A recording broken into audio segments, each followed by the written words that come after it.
Subscribe करियो असांजो official YouTube channel Sindh TV HD Islamic ऐं वधीक अपडेट लाइ बेल आइकन ते क्लिक करियो।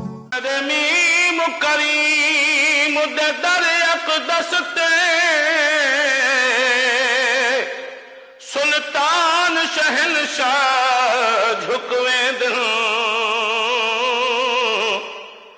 नहीं रहंदे होश नवाबी वाले किसे मैं वाले मुकवे दिन ही दी नूरी नूर तजली तू शहबाज पखी उक चुकवे दिल हिंदी काली कमली विच दिलकश बदकार ते मुजरम लुकवे दिन अरब जी धरती ते राह हक जो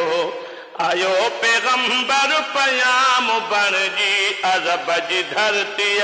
ते राह हक जो आयो पैगंबर पयाम बन जी पसी पेशानी पिरी जी पई पसी पेशानी पिरी जी पई आशिक खुदाई तमाम बन जी अरब जी धरती ते राह हक जो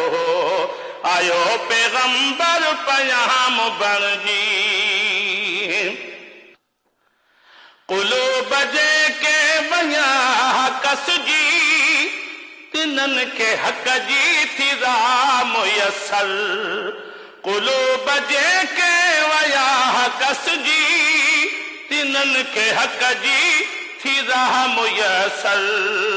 जिन्हन ते नजरे करम कई आका जिन्हन ते नजरे करम कई आका वया सहाबे कराम बन जी अरब जी धरती ते राह हक जो आयो पैगंबर पयाम बन जी खया जे रहमत जा हथड़ा रहबर ककर करम जा वसण लहाया खया जे रहमत जा हथड़ा रहबर ककर करम जा वसण लहाया जुबान हकमा जे लफ्ज निकता जुबान हकमा जे लफ्ज निकता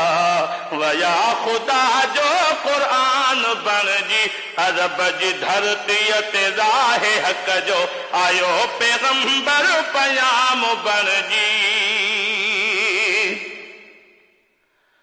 सिद्दीक कोई फारूक आजम कोई खुदा जो आशेर बनियो सिद्दीक कोई फारूक आजम कोई खुदा जो आशेर बनियो कबूल जनबी गुलामी दर्जी कबूल जनबी गुलामी दर्जी वया से हक जा इमाम बन जी अरब जी धरती ते राह हक जो आयो पैगंबर पयाम बन जी अरब जी धरती ते राह हक जो आयो पैगंबर पयाम बन जी बरन में भी था बघर दियन प्या गवाही सिद्क़े रसूल अरबी बरन में बीठा बघर दियन प्या गवाही सिद्क़े रसूल अरबी हसन तमन्ना आते हैं सजन जो